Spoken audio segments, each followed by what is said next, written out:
Tardes. Vamos a comenzar con la clase de hoy. Ahorita vamos a iniciar. ¿Cómo les fue el fin de semana? ¿Aprovecharon su tiempo? ¿Avanzaron con alguna cosa?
Listo, jóvenes. Vamos a retomar entonces.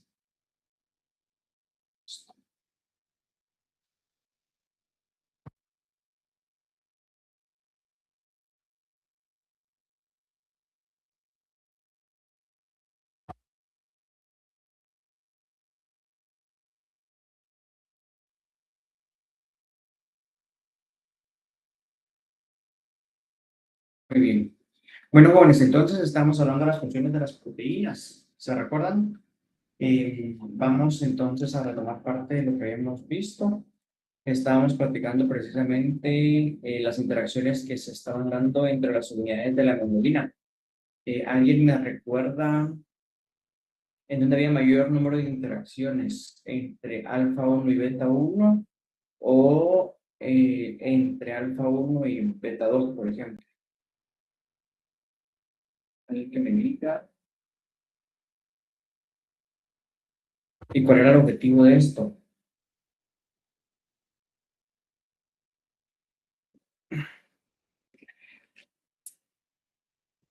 Bueno, no sé si están por ahí, si alguien está contestando.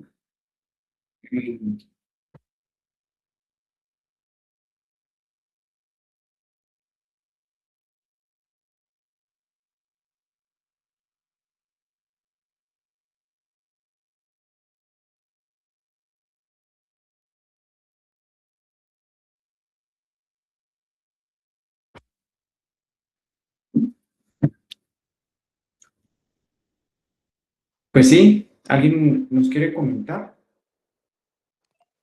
Si no mal recuerdo, era entre alfa 1 y beta 1 que tenía más interacciones. Y su objetivo no era como que cooperar para la unión del oxígeno, ¿no? Sí, es más que todo como mantener asociado el protómero. Habíamos platicado un poquito que un protómero es como la unidad estructural de una proteína que tiene estructura cuaternaria, ¿verdad? Entonces, en ese sentido, habíamos platicado que en este caso, por ejemplo, ¿verdad? Acá hay un número de interacciones máximas, ¿verdad? Porque es el protómero específicamente este, ¿verdad? Alfa 2 beta 2 y por su lado beta 1 alfa 1 también, ¿cierto? Y que por eso entonces cuando hay momentos de disociación o algún factor disociante, como cuando se trata con urea, habíamos platicado,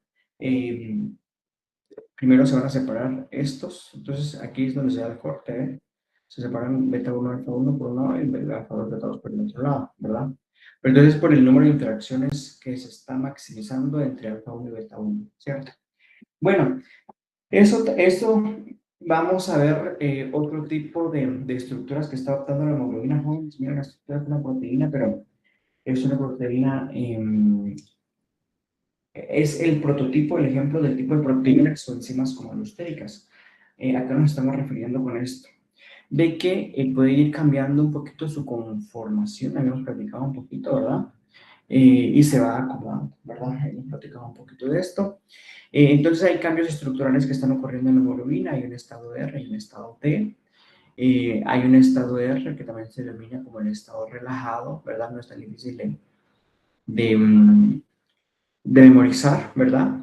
Y este estado es el que es más afín a la unión por el oxígeno, ¿cierto? Porque entonces en este caso la unión del oxígeno va a estabilizar la molécula, a la hemoglobina, ¿sí? En cambio, cuando el oxígeno se encuentra ausente, hay un estado T que predomina. En este caso, sí que es el estado T tenso. Y que hay otras interacciones iónicas que se pueden como estabilizar, ¿verdad?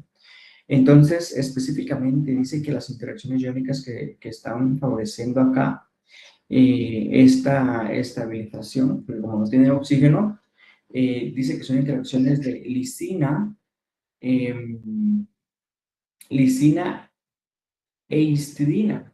La lisina, pues ya hemos platicado de que tiene cargas positivas, ¿verdad? Y la histidina, pues puede a tener cargas negativas, ¿verdad? Específicamente, eh, si fuera terminal, ¿verdad? El asunto entonces es que puede interactuar, o estos dos interaccionan entre sí. Y de esta forma pues logran como estabilizarse un poco el estado T. Sin embargo, este tipo de estructura no es favorable para que vengan moléculas de oxígeno y se puedan unir, ¿verdad? Solo no es favorable, que no se puedan unir, es cierto, ¿no? O sea, podrían, pero es más difícil. Entonces, estado T de tenso, ¿verdad?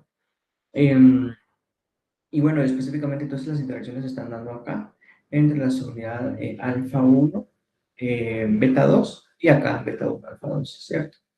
Y estas son las que logran como estabilizar un poquito el estado T. Posteriormente, jóvenes, podemos cambiar de un estado T a un estado R y puede haber un desplazamiento en las interacciones que se está llevando a cabo acá. Y aparte dice que hay un estrechamiento en la bolsa de la subunidad, ¿sí? Entonces hay como un estrechamiento, si se dan cuenta, es como un poquito más como boludo, ¿verdad? Disperso. En cambio, en el estado R, como que se pone un poquito más como aplanadito, ¿verdad? Hay como un mayor empaquetamiento de la estructura, que está como más juntito, ¿cierto? Pero porque entonces las interacciones están cambiando en este estado. Entonces hay un cambio en las proporciones de aminoácidos que rodean al hemo, ¿verdad? Entonces, aquí nosotros decimos de que el grupo hemo está curvado, y sí sé que está curvado como hacia la histidina proximal. Sin embargo, la unión del oxígeno va a favorecer que le tenga una estructura un poquito más plana, ¿verdad? Que va a conducir a los ajustes y a provocar y a formar el estado T, ¿verdad? Entonces, bueno, entonces esto es como un poquito la diferencia que puede haber. Aquí está un poquito más curvado, ¿verdad? El estado T, y aquí está un poquito más recta el grupo hemo en esta posición, ¿verdad? Entonces, bueno, eso.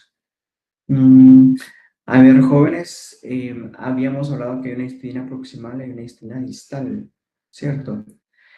Aquí estaríamos hablando de la histidina proximal, ¿verdad?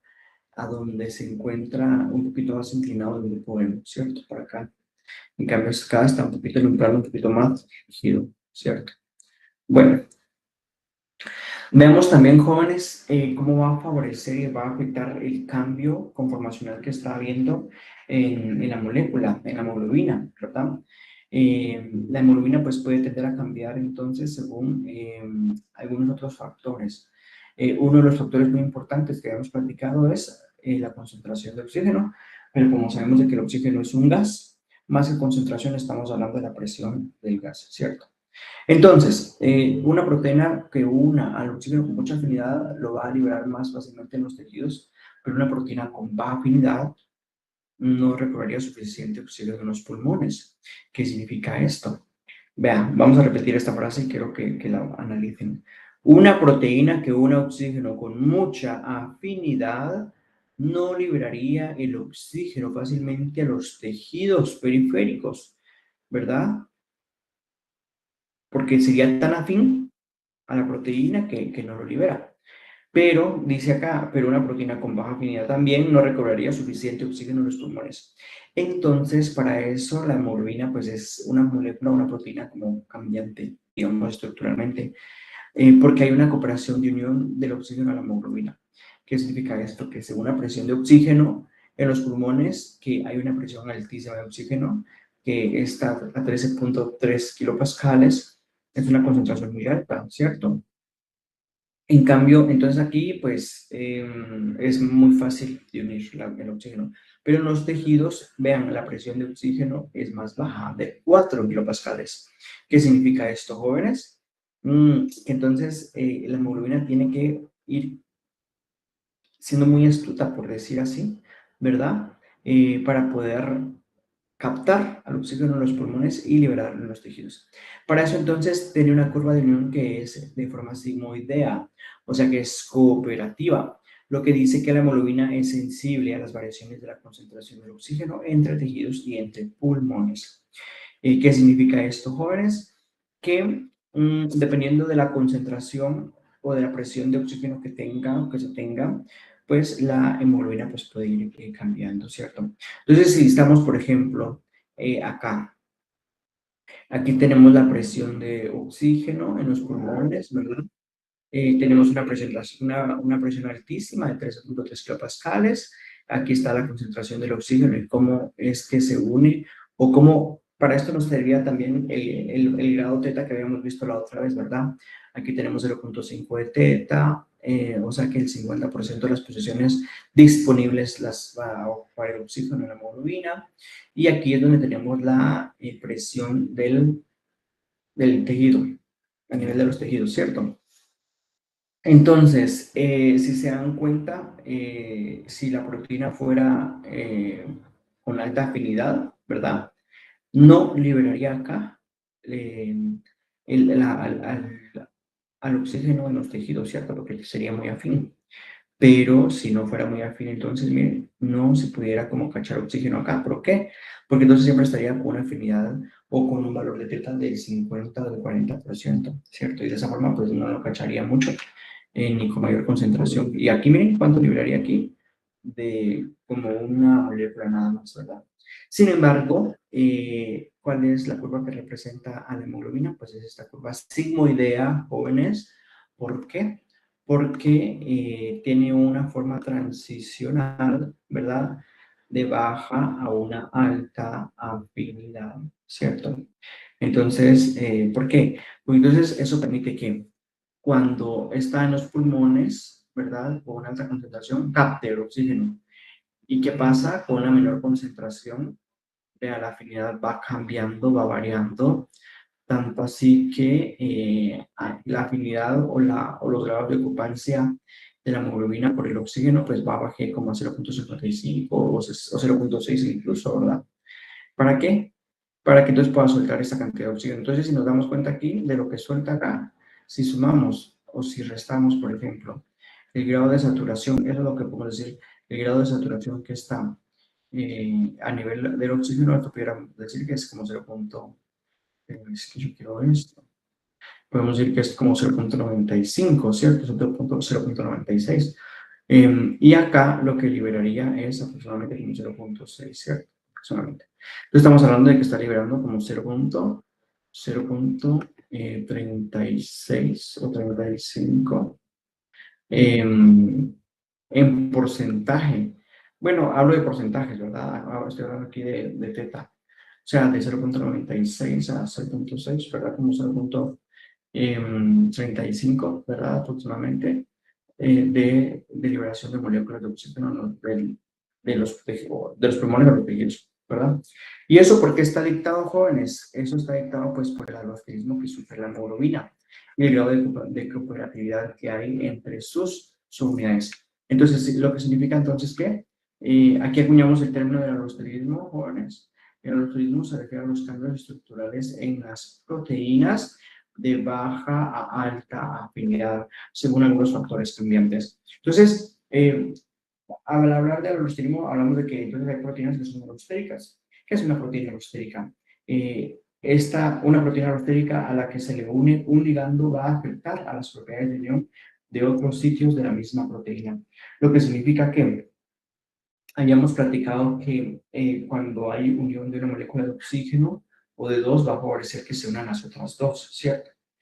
A eso llamamos como una de cooperación, ¿verdad? O afinidad. A eso nosotros le damos la curva sigmoide, ¿verdad? Entonces, si se dan cuenta, aquí tenemos dos proteínas. Bien pudiera ser la mitad de la hemoglobina, pero bueno, es una proteína X, que aquí podemos ver, según el colorcito que está indicado acá, hay una región estable, una región que es menos estable, y hay otra región que es inestable. O sea, como que en esa está así como pura fiesta, ¿no? La parte roja. Entonces, si se dan cuenta, aquí tenemos las dos unidades de esta proteína, ¿verdad? Ejemplificadas. Esta región verde dice que es un poco estable, ¿verdad? Pero la región azul es muy estable. Entonces, ¿qué es lo que pasa? Que cuando viene un ligando y se une, vean, esta se logra estabilizar, ¿cierto? Pero entonces el porcentaje de aquí de azul era muy poco a comparación de este porcentaje de azul que estamos viendo acá. ¿Lo logran ver, chicos? Entonces, se estabiliza este porcentaje azul y vean el cambio conformacional que ocasiona en esta proteína. Esta proteína acá estaba con un porcentaje de azul muy bajito, que es lo parte estable, pero cuando a esta se le une ligando, vean, el porcentaje de azul cambia. El porcentaje de la región menos estable es más chiquito y el de la inestable es mucho más pequeño. O sea, esta sí está como un perfil estaba. Pero bueno, entonces, ¿eso qué va a favorecer? De que venga otro ligando y se une, y entonces, ¿qué? Va a favorecer que las dos posiciones posibles con ligandos se puedan unir. ¿Cierto? Entonces, a eso hablamos con el aldosterismo, ¿cierto? Jóvenes, entonces, hay proteínas entonces que pueden favorecer o que pueden actuar como inhibidoras o como activadoras. Y a eso, entonces, nosotros también le podemos denominar como moduladores o reguladores, ¿verdad? Entonces, aquí tenemos que la hemoglobina puede activarse, ¿verdad? O inhibirse. En este caso, pues activarse, ¿verdad? Porque favorece la unión. Y a eso le llamamos que entonces la proteína tiene un modulador en específico o un modulador en particular, ¿verdad? En este caso, en el caso de la hemoglobina, su modulador es el oxígeno.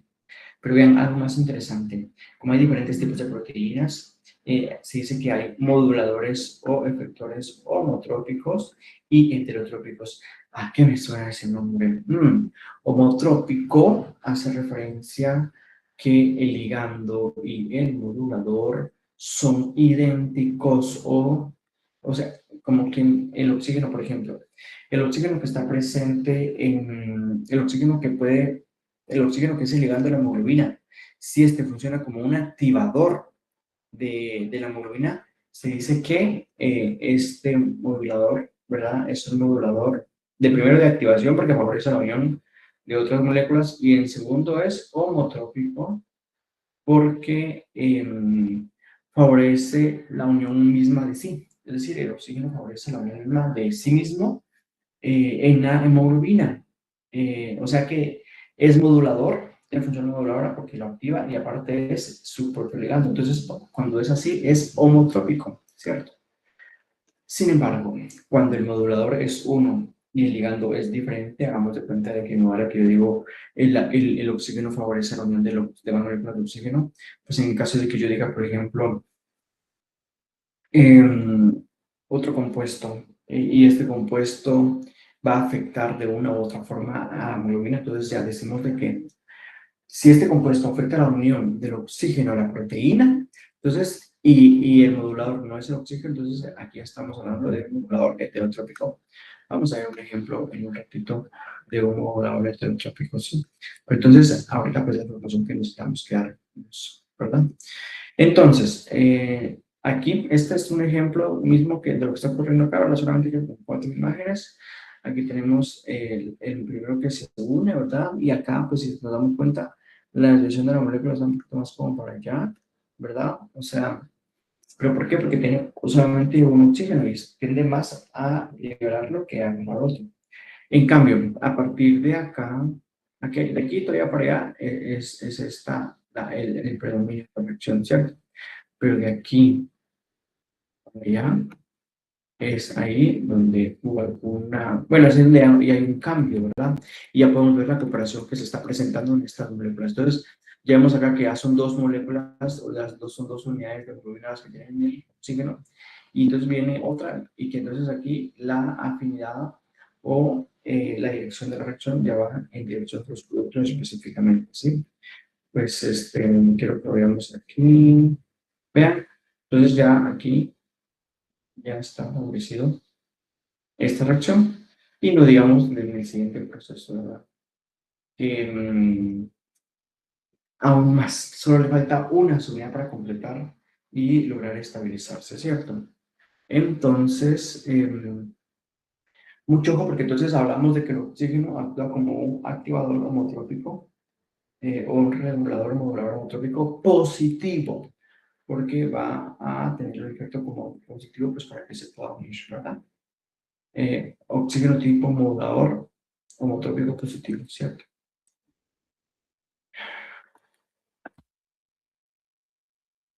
Entonces, con este cambio que hubo acá, ¿verdad?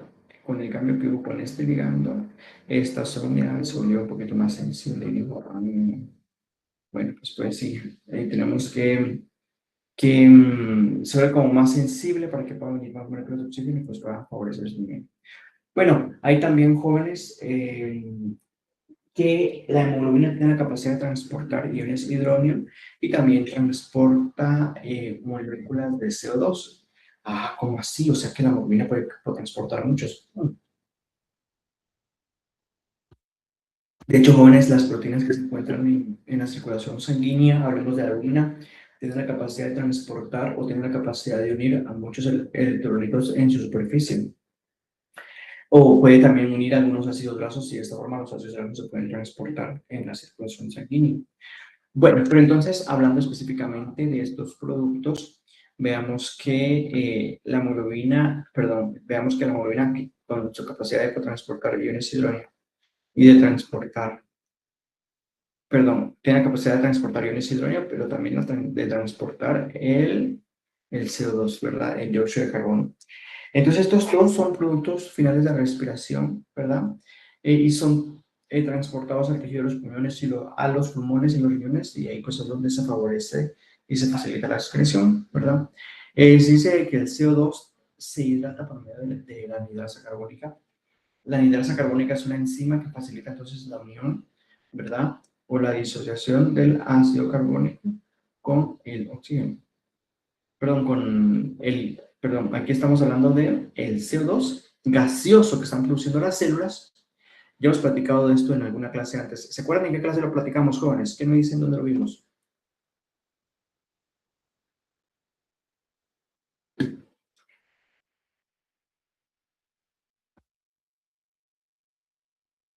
¿Alguien se recuerda?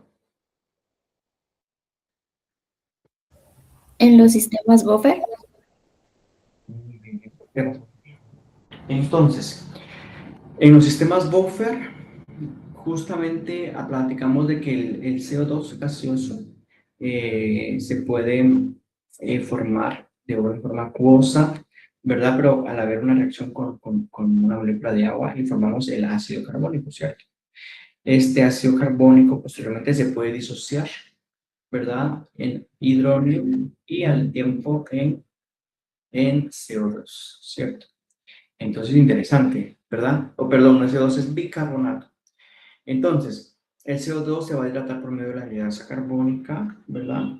La hidratación va a provocar aumento en la concentración de iones de hidrógeno. Jóvenes, ¿qué pasa si nosotros estamos aumentando la concentración de esta molécula? de esta molécula en la circulación sanguínea. ¿Qué creen ustedes que pasa acá?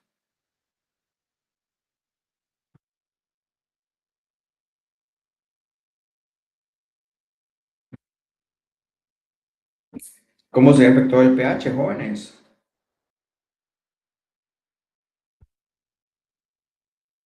Aumenta. Aumenta. Esa sería la palabra correcta. A ver qué piensan los demás. ¿De qué dijo del bicarbonato? O de emociones. A ver, pensemos en la anhidrasa carbónica. Y la anhidrasa carbónica lo que va a pasar es de que se hidroliza en iones de hidronio y bicarbonato. Pero ¿cómo se puede afectar el pH con esa producción de esos componentes? Baja. El pH baja. ¿Pero por qué? Por la alta concentración de iones de hidronio que estamos formando, ¿cierto? Entonces, normalmente se dice que la hemoglobina tiene la capacidad de transportar el 40% de los iones de hidronio totales. Pero, ¿qué pasa con el resto? Bueno, una parte del 15-20% se queda en el CO2. ¿Sí? Y el resto normalmente se puede desechar o se puede transportar como bicarbonato. ¿Qué significa esto, jóvenes? Que hay diferentes formas en las que nosotros podemos excretar este CO2 y este hidrógeno que estamos formando en nuestro cuerpo, ¿verdad? La mayoría transporta, o la hemoglobina transporta el 40% de hidrógeno. Hay un porcentaje que se queda como CO2 o que lo transporta como CO2, ¿verdad? Hay algunas uniones de unión de la, ¿sí? Que la hemoglobina transporta CO2, pero hay una región o un determinado porcentaje, ¿verdad? Si este lleva el 40% y este como el 20%, el resto como 40 o 30% por ahí, pues se puede descartar como bicarbonato. El bicarbonato tiene la capacidad como de ser un amortiguador buffer, ¿cierto? Pero si el bicarbonato es el par del ion hidronio, ¿verdad? Siempre va a ejercer un efecto un poquito mayoritario el ion hidrógeno, aunque no vaya a ser tan drástico, ¿cierto? Pero sí va a ir aumentando. Entonces, la unión del oxígeno se puede ver afectada por el pH y por la concentración de oxígeno. ¿Qué significa esto, jóvenes? Que si nosotros unimos oxígeno a la hemoglobina, puede, bueno, o su afinidad de la hemoglobina por el oxígeno, pues puede cambiar por el pH, estas variaciones que hemos platicado, por el pH también y por la variación de la concentración de CO2. Bueno, entonces acá tenemos nosotros lo que es el efecto Bohr. El efecto Bohr, a ver, le voy a pedir a favor a alguien que me ayude a leer acá. Alejandra López, léame por favor qué es el efecto Bohr.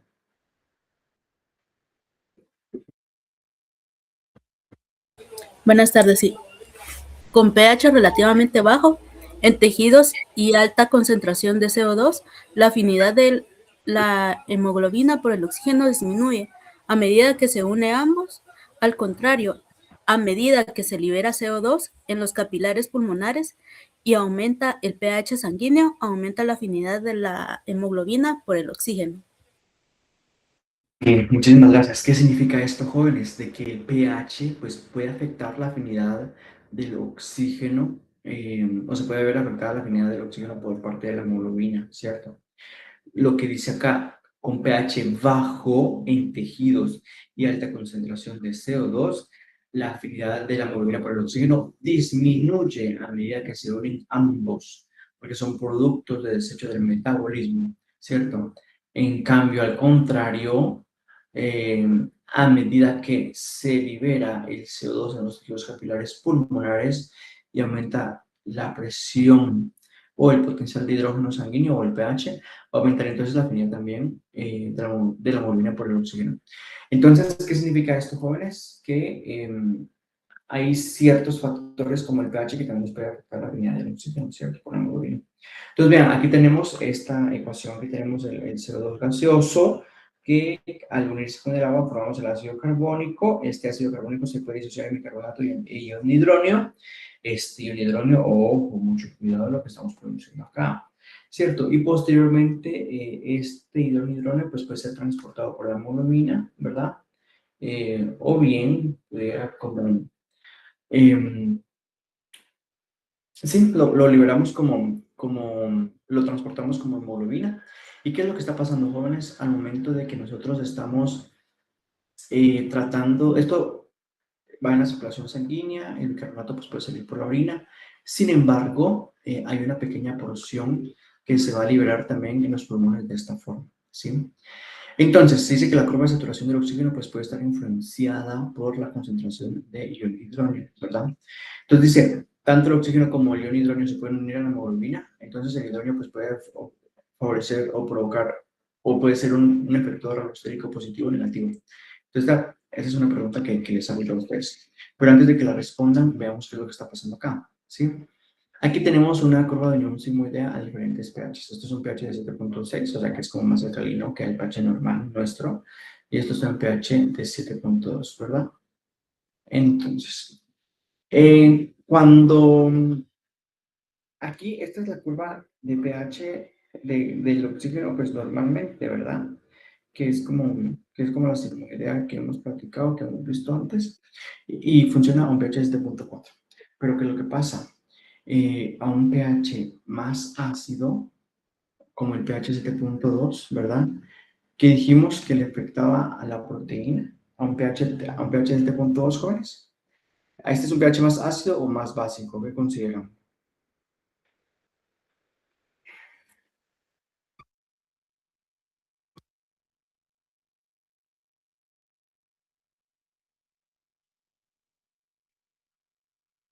Más básico. 7.2. Más ácido. Es un pH más ácido. Pero ¿cómo afecta entonces la afinidad de la hemoglobina por el oxígeno? La disminuye. ¿Por qué? Porque necesitamos mayor concentración de oxígeno para llegar a saturar la hemoglobina, ¿cierto? Y aún así, pues se queda cortita, vean, porque no llega a ser al nivel que habíamos visto antes, que era el 96%, ¿verdad? Pero ¿qué es lo que pasa? Entonces, a un nivel como por ejemplo en los pulmones, este, es esta curva, ¿verdad? La de afuera. Entonces, en este caso, a un pH alcalino se puede como favorecer también por el oxígeno. ¿Por qué? Porque su valor porque su valor o la cantidad de oxígeno que nosotros necesitamos para unir a la hemoglobina, pues va a disminuir. ¿Qué significa esto? Que con menor concentración de oxígeno, es decir, acá con menor oxígeno, es decir, aproximadamente de 2.8, ya llegamos a saturar el 50% de la hemoglobina.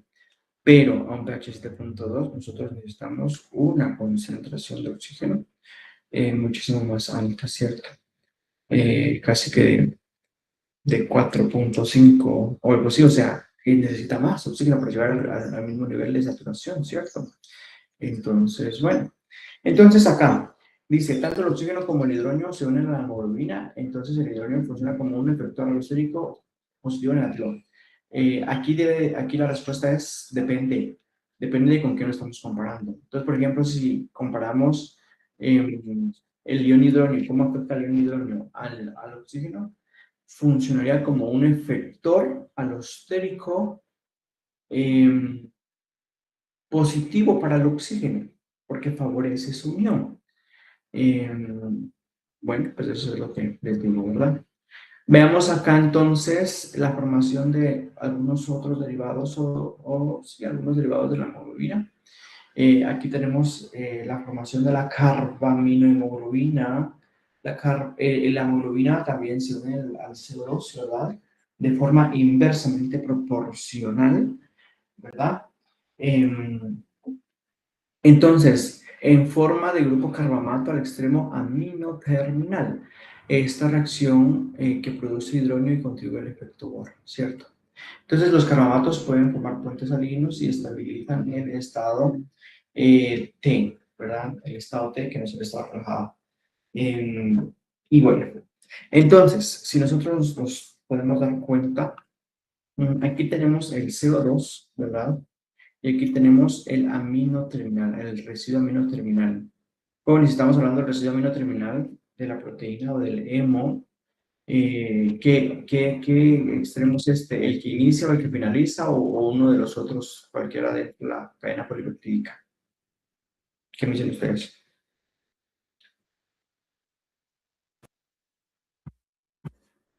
¿Y qué comienza?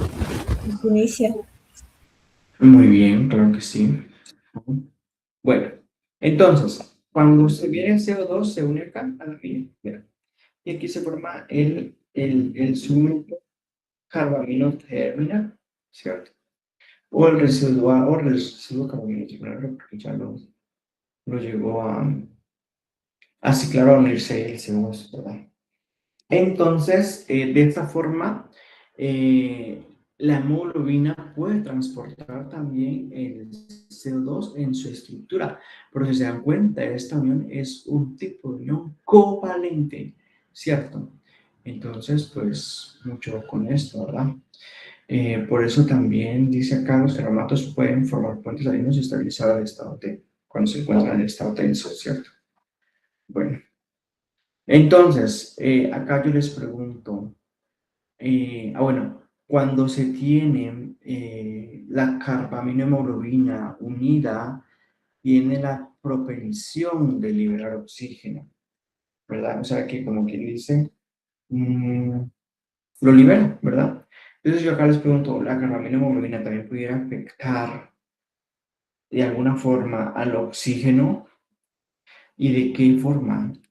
Puede funcionar entonces como un efecto alostérico positivo o negativo. ¿Qué dicen ustedes, jóvenes?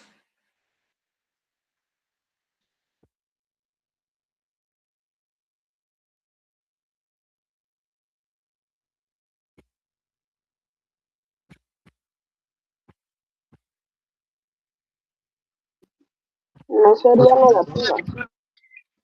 Negativo, claro que sí, porque entonces cuando se une el carbamino, disminuye la afinidad por el oxígeno, ¿cierto?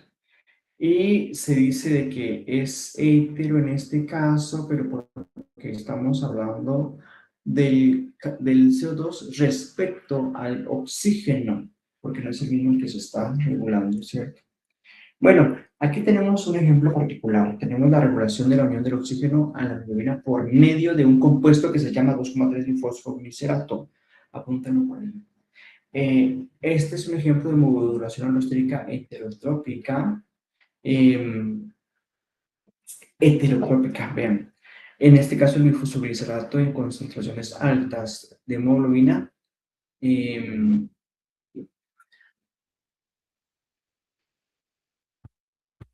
va a afectar la afinidad, en este caso, del oxígeno por la hemoglobina. Veamos cómo la va a afectar.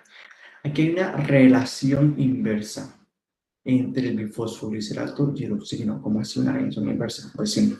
Este tiene un papel muy importante, el bifosfoglicerato, para cuando hay necesidad de adaptaciones fisiológicas que son dependientes de la concentración de oxígeno, ¿cierto?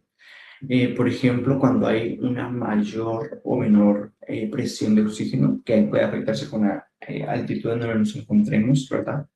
Entonces, por ejemplo, normalmente hay mayor concentración de oxígeno a nivel del mar.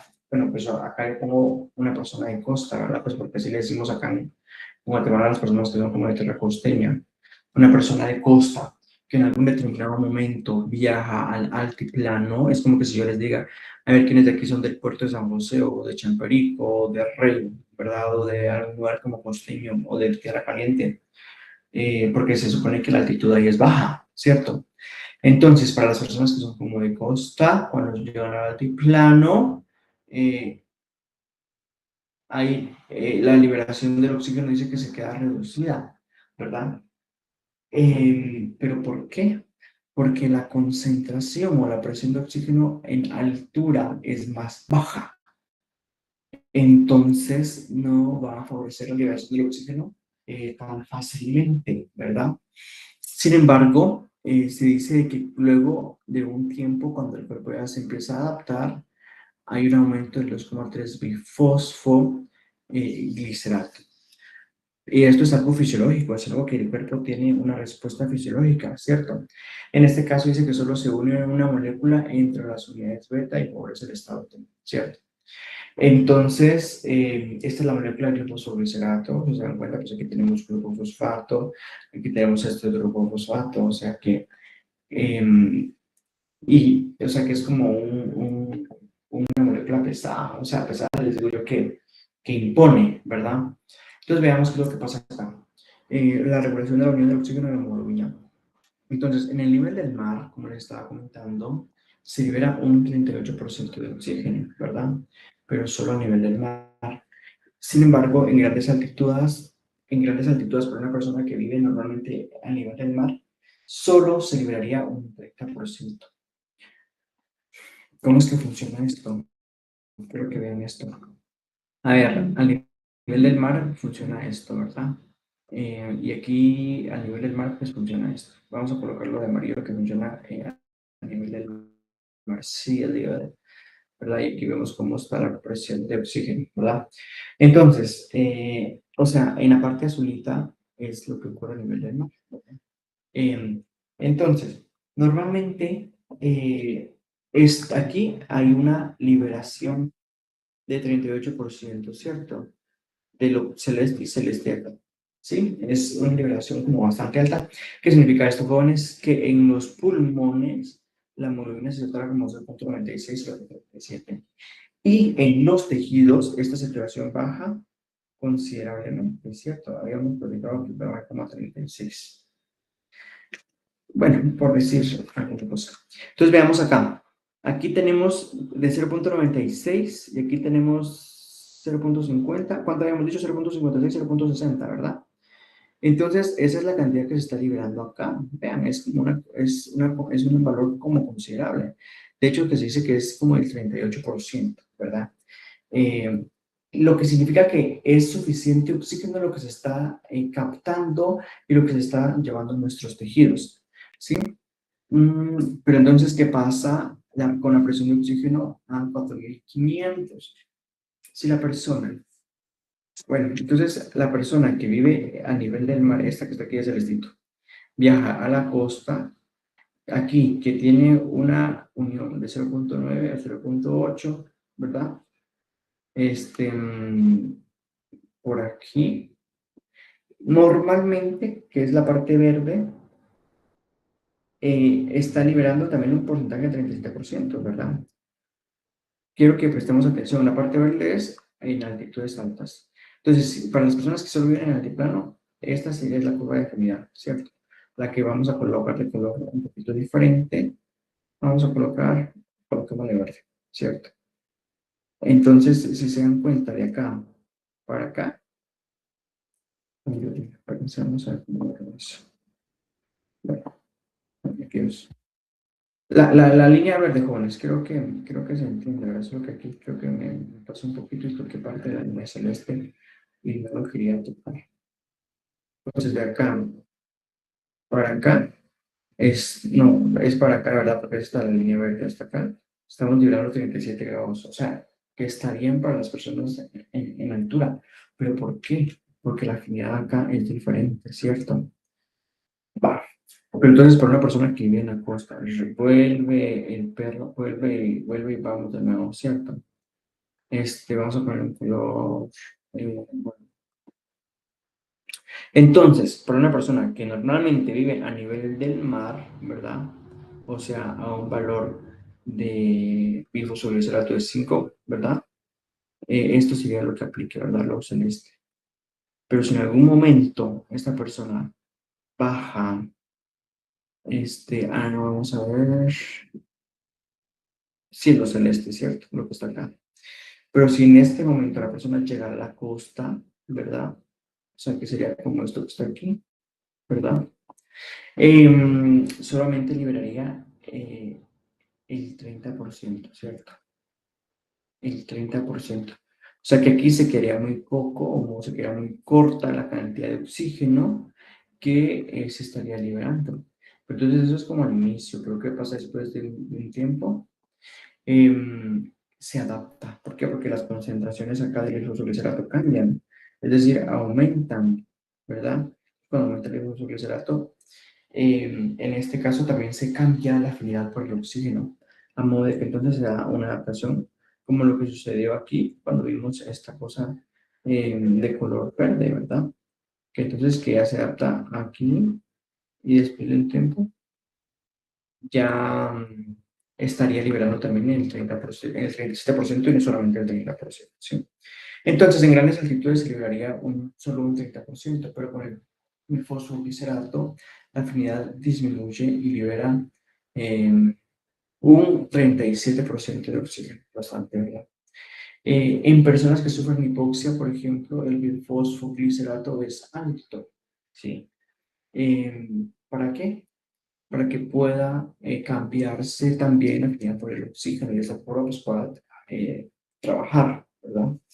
Entonces, en fetos también jóvenes dice que hay una hemoglobina que tiene diferentes unidades, que también se denomina es la hemoglobina alfa 2, gamma 2, ¿cierto? En lugar de los humanos, nosotros tenemos alfa 2, beta 2. En los fetos tienen alfa 2 y gamma 2. Y se dice que no es interferido por la biosolicidad, ¿verdad? O sea, esto es en el caso de los fetos, ¿verdad? Aquí no hay interferencia del fosfoglicerato y pues hay mayor afinidad por el oxígeno, ¿verdad? Veamos, esta es una patología, jóvenes, que es la anemia falciforme. La anemia falciforme pues es una alteración de los eritrocitos, su nombre pues ya lo puede decir, anemia, disminución de eritrocitos. Pero bueno, entonces en este caso aquí tenemos un tipo de hemoglobina, que es la hemoglobina S, ¿verdad? Estas pues se da pues por una alteración genética de un cambio de valina por glutamato, específicamente en la posición 6B. Jóvenes, les pregunto, valina, un cambio de glutamato por valina, ¿tiene un impacto fuerte?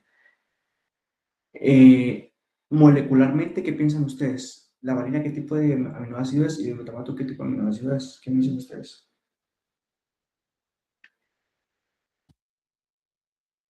Sí genera un gran impacto porque o sea, la valina es, ¿qué? Es apolar. ¿Es qué? Apolar Polar, muy bien, ¿sí? ¿Y el glutamato? es ácido. O sea que tiene una carga, ¿cierto? O sea que este cambio sí es muy importante, ¿verdad? Entonces, dice, al desoxigenarse la hemoglobina en los tejidos, se vuelve insoluble y forma polímeros que se agregan en las fibras tubulares, ¿verdad? Entonces, ¿qué pasa acá? La hemoglobina, pues, puede seguir soluble al desoxigenarse, ¿cierto? Sin embargo, jóvenes, puede quedar un extremo que nosotros le denominamos en bioquímica como sticker o pegajoso, pero entonces hay un extremo hidrofóbico adhesivo, ¿verdad? Que puede provocar que en esta posición donde fue el cambio de la valina por el glutamato, pues se puedan unir, ¿verdad? Y entonces esta unión, vean, puede ser como muy deseable. Porque entonces aquí tenemos alfa y beta, alfa 2 y beta 2. Y pues ya tenemos todo, digamos, ¿verdad? Sin embargo, en esta posición, ¿verdad? Que está en la posición 6 de la cadena beta, que sería en la parte celestita, acá. Esto va a provocar que hay uniones aquí de este tipo, miren, jóvenes, esta, listo. Entonces, si eso pasa, no solamente van a ser dos, sino que van a ser más, ¿verdad? Entonces, bueno, este tipo de hemoglobina S, eso es lo que provoca, ¿verdad? Después de un tiempo, pues puede llegar a formar, puede llegar a formar una cierta cristalización, ¿cierto? y esto pues se vuelve como pegajoso y las moléculas de hemoglobina se quedan así como compactas porque después de una viene otra y así, así, así. Y eso macromolecularmente, bueno, tal vez no macro, pero a nivel molecular pues va a generar un impacto muy, muy fuerte. Pero entonces el eritrocito pues deja de pasar de esto a esto, ¿verdad?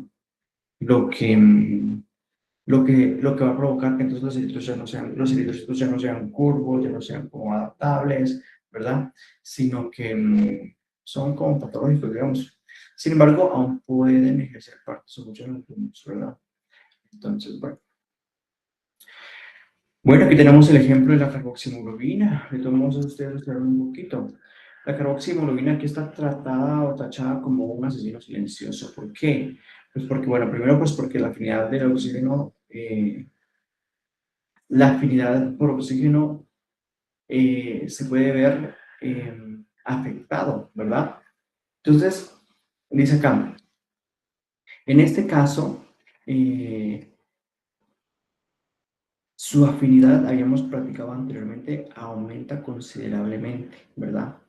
Lo cual va a permitir que se pueda unir como de forma pues pronta a la hemoglobina. Y en este caso, pues vamos a formar la carboxihemoglobina aquí. Entonces, ¿en dónde platicamos, jóvenes, que se puede producir este compuesto? El monóxido de carbono. ¿En dónde dijimos que se puede formar?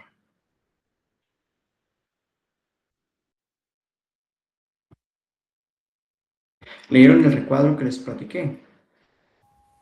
Sí, por la combustión de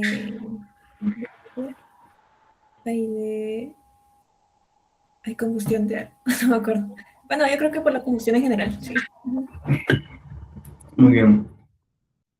Producto secundario de combustión, pero cuando hablamos de esto es de leña, del vehículo, ¿verdad? De muchas cosas, incluso cigarrillo, cositas así. Esto pues puede aumentar su concentración en espacios cerrados, en los que no están ventilados. Entonces, esto aumenta entonces en espacios cerrados y bueno, se dice que esto va acumulándose a lo largo de la vida, ¿cierto? Entonces, hay diferentes factores que pueden afectar que tan pronto se llegue como a presentar o a tener los síntomas, ¿cierto? Entonces se dice que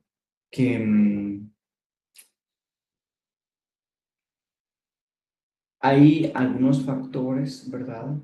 Como el ejercicio y la exposición que lo pueden como agravar o que lo pueden como hacer que los síntomas puedan sentirse como más pronto, ¿verdad? Hay personas como por ejemplo los fumadores, ¿verdad? Que normalmente dicen que tienen de un 3 a un 8% de carboxihemoglobina en su cuerpo o en su organismo. Digan ustedes de que hay como reciclado de hemoglobina o qué decir de hemoglobina de eritrocitos. Sin embargo, hay un determinado porcentaje que se mantiene en forma de carboxihemoglobina. Imagínense ustedes que de 3 a 8% es un montón. Y normalmente en los individuos sanos, pues solamente pues, puede haber un 1%, ¿verdad? Y bueno, en personas que también tienen alguna enfermedad cardíaca o pulmonares o sanguíneas, pues también pueden afectarse también. Y bueno, se dice que en los pulmones se puede fijar el oxígeno, se fija a oxígeno, pero no puede liberar en los pulmones. Entonces, es muy delicado esto, jóvenes. Normalmente, hay no solamente en un espacio cerrados, pues puede afectar esto, ¿verdad?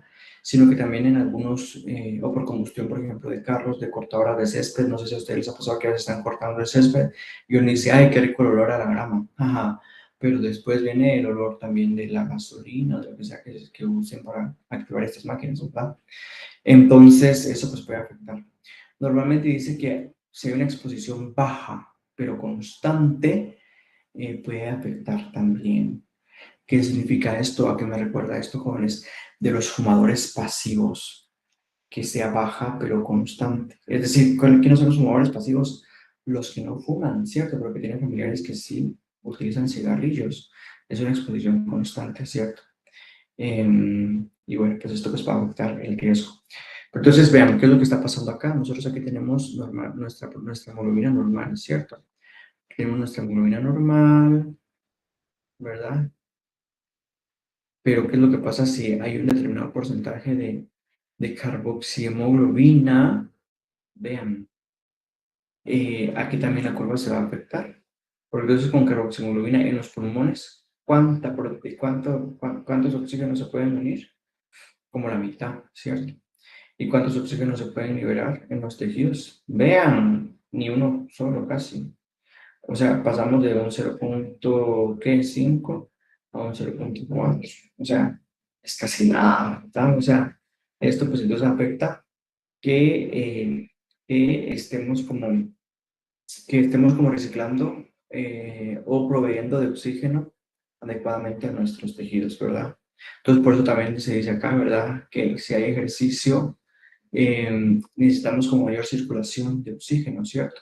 Pero si no tenemos suficiente capacidad de captar el oxígeno, entonces nos podemos ver en el momento como afectados, ¿verdad? Porque no vamos a tener la suficiente cantidad de oxígeno y tampoco la suficiente capacidad para el transporte de energía, ¿cierto? O para la síntesis de ATP, ¿verdad? Bueno, aquí es como llegamos a esta parte de la hemoglobina. Vamos a empezar ahora las proteínas fibrosas. Bueno, en las proteínas fibrosas hablamos un poquito de la parte 4.3 del libro, ¿verdad? Vean, aquí tenemos nosotros tres cadenas peptídicas, la celeste, la roja y la verde, ¿verdad? Veamos cómo hay una entremaraña ahí. Digo entremaraña porque entonces se encuentran así las secuencias, ¿verdad? Se encuentran como unidas, ¿verdad? Y podemos ver también un poquito la disposición que tienen, ¿verdad? RL, etc. Pero bueno, veamos ahorita veamos alguna introducción. Estas proteínas fibrosas jóvenes tienen la capacidad de adaptarse a una función estructural. Ya hemos platicado un poquito de esto. Entonces, estas normalmente pues tienen algunas propiedades que le confieren fuerza, flexibilidad, ¿verdad? Tienen una unidad estructural que se va repitiendo, es decir, tienen un mismo tipo de estructura secundaria que se repite, que se repite, que se repite. Por eso vemos estas estructuras que son como larguísimas y que son como muy similares, ¿verdad? Entonces, por esto mismo, se dice que son insolubles en el agua, ¿verdad? Y aparte de esto, se dice que tienen una alta concentración de residuos de aminoácidos hidrofóbicos. Alta concentración de residuos de aminoácidos hidrofóbicos en la parte interna, pero no solamente en la parte interna, sino como en la parte externa también. Por eso es que dice ahí que son insolubles en agua, ¿verdad? Entonces, hay diferentes tipos de proteínas fibrosas. Entre estas nosotros tenemos a la queratina, el colágeno, la fibrina de seda, ¿verdad? Bueno, de la queratina ya hemos platicado un poquito, pero veamos un poquito más. La queratina, jóvenes, es una proteína que está presente en diferentes partes de nuestro cuerpo, tiene la capacidad de soportar esfuerzos mecánicos, ¿verdad? O sea que resisten algunas cosas. Y están también presentes en los mamíferos, constituyen la totalidad del peso seco del cabello, de la lana, de las uñas, de las garras, plumas, cuernos, pezuñas y gran parte de la capa externa de la piel. Uy, ya sentí yo que estaba cantando la canción de cómo se llama esta señorita Paquita la del barrio. Pero hablando de la queratina, ¿verdad? O sea, porque está presente en todas esas cosas como pezuña, pluma, imaginen ustedes cuernos. Bueno, entonces, la alfa-queratina pertenece a la familia de las proteínas de filamentos intermedios. ¿En donde hablamos de filamentos intermedios antes, jóvenes? ¿Quién me recuerda? ¿Dónde? De filamentos intermedios, ¿dónde vimos esto?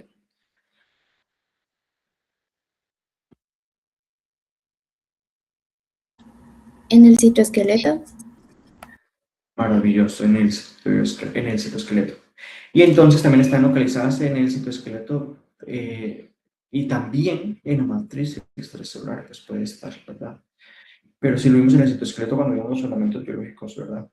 Entonces, la alfa-queratina está conformada por hélices alfa-dextrógiras, es decir, cada hélice va en dirección a favor de las hojas del reloj, ¿verdad? Tiene dos cadenas alfa paralelas en una misma dirección, ¿verdad? Sin embargo, dice que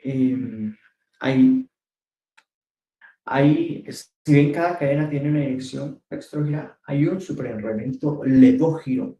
A esto nosotros le llamamos una superhélice o superhelicoidal, ¿cierto? Entonces, la alfa-queratina se dice que es rica entonces en residuos hidrofóbicos como en alanina, valina, leucina, isoleucina, metionina y fenilalanina. Y también tiene resistencia por entrecruzamientos covalentes entre las cadenas polipeptídicas que forman las sogas o las trenzas de la alfa-queratina. Vamos a ver ahorita a qué nos estamos refiriendo con esto.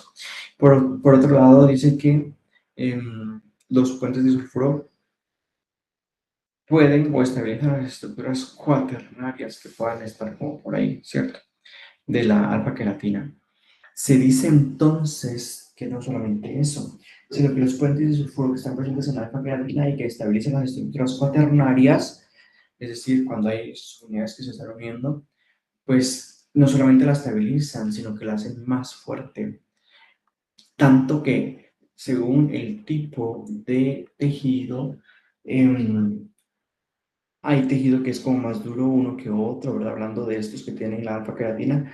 Sin embargo, cuando tienen mayor porcentaje de cisteína entre tejidos, se dice que la dureza, sí, la dureza del material, en este caso de los cuernos, pues es un poquito más fuerte. Entonces, en el caso de los cuernos, el porcentaje de cisteína es del 18%, o sea, es un valor muy alto. Para que hayan 20 aminoácidos jóvenes, para que hayan 20 aminoácidos. Y de esos, de uno solo, la cisteína está presente en el 18%, es muy alto, ¿cierto? Entonces, pero sí, así es más fuerte la queratina también. En cambio, en algunas otras partes, como las uñas, qué sé yo, en otras partes, pues de pronto el porcentaje pues, puede bajar, ¿verdad? Considerablemente. Y bueno, aquí tenemos la alfa-queratina. Aquí yo quiero que vean aquí la hélice alfa super enrollada, ¿sí? No sé si lo logran ver en la primera, va como girando así, va como alejándose de nosotros, va así, va como alejándose de nosotros. Y aquí tenemos el superenrollamiento, vean, aquí tenemos el superenrollamiento también, en esta segunda, el superenrollamiento, que es como un tipo de estructura secundaria, ¿verdad? Entonces se lo quiero ver aquí. Entonces, vean, vean, si este es dextrógiro y se va dejando nosotros de forma dextrógira, vean estas del centro. Esta es en disposición levógira, el superenrollamiento. Quiero que lo logren ver. Ven el superenrollamiento que va hacia el otro lado de la universidad del rojo. Lo logran ver, jóvenes.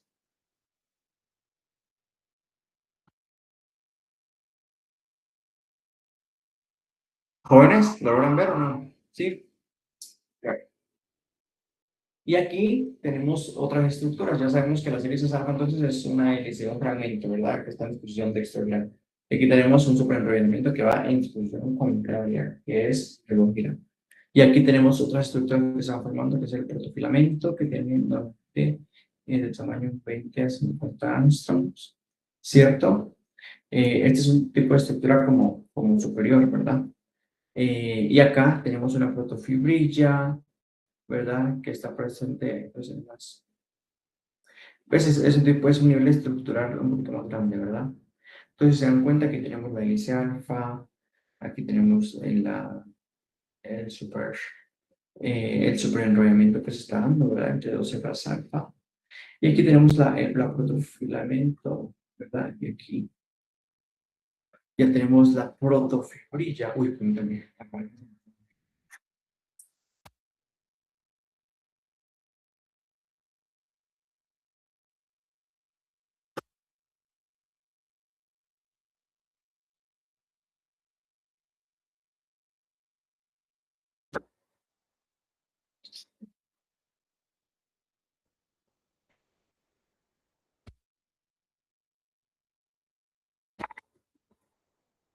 Listo. Aquí tenemos entonces el protofilamento, jóvenes. Aquí tenemos la protofibrilla, ¿verdad? Que son como varios de estas, ¿verdad? Y acá tenemos algunos más grandes, como por ejemplo el filamento intermedio. Y después tenemos también las células jóvenes. Entonces, y esto es un cabello, vean, el corte de cabello. Imagínense todo lo que hay en un cabello que ustedes se pueden cortar. Imagínense eso. Vean, aquí hablamos de una aplicación de alfa-queratina. Nosotros también, bueno, nosotros todos tendríamos la capacidad de estirar con calor húmedo el cabello, pero ¿cómo es que funciona eso? Pues también tiene su ciencia. Normalmente, aquí tenemos nosotros un cabello que puede ser liso, ¿verdad? Tenemos los puentes de sulfuro acá. Sin embargo, esto que se puede reducir por algún factor o un agente reductor. Aquí tenemos también perdón. Entonces aquí tenemos esto que se reduce, miren, vieron que es importante estos hidrógenos que están acá, o sea que estamos reduciendo a estos compuestos, ¿cierto? Los estamos reduciendo. Y acá nosotros ya podemos ver en la forma que nosotros querramos. En este caso, pues ya es un ondulado, ¿verdad? O cuando las personas son de pelo colocho, se lo alisan, pues es el efecto como contrario, ¿verdad? Se reduce, se asigna la forma deseada, y luego, ¿qué? Se oxida. Es decir, hacemos que se formen los puentes de sulfuro de nuevo, pero ya con la forma que yo ya decidí, ¿cierto? Y pues ese es como el principio, ¿no? De cómo funciona, pues, aplicativamente. Entonces acá se dice que en caliente, un agente reductor, en caliente un agente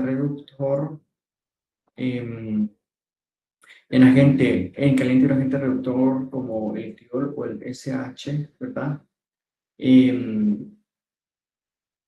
Se puede romper los enlaces, ¿verdad? O sea, podemos romper, ¿verdad? Por medio de la reducción, y luego le asignamos la forma que queremos y luego lo oxidamos y ya queda como la persona quiere, ¿cierto? Entonces aplica para los rizos o para los alisados, pues cada así, ¿cierto? Bueno, ahora vamos a ver el colágeno. Bueno, uno escucha colágeno y uno se imagina otras cosas, pero acá pues también tiene una aplicación muy importante. El colágeno pues está presente en el tejido conectivo. Nosotros tenemos mucho tejido conectivo en nuestro cuerpo, ¿verdad?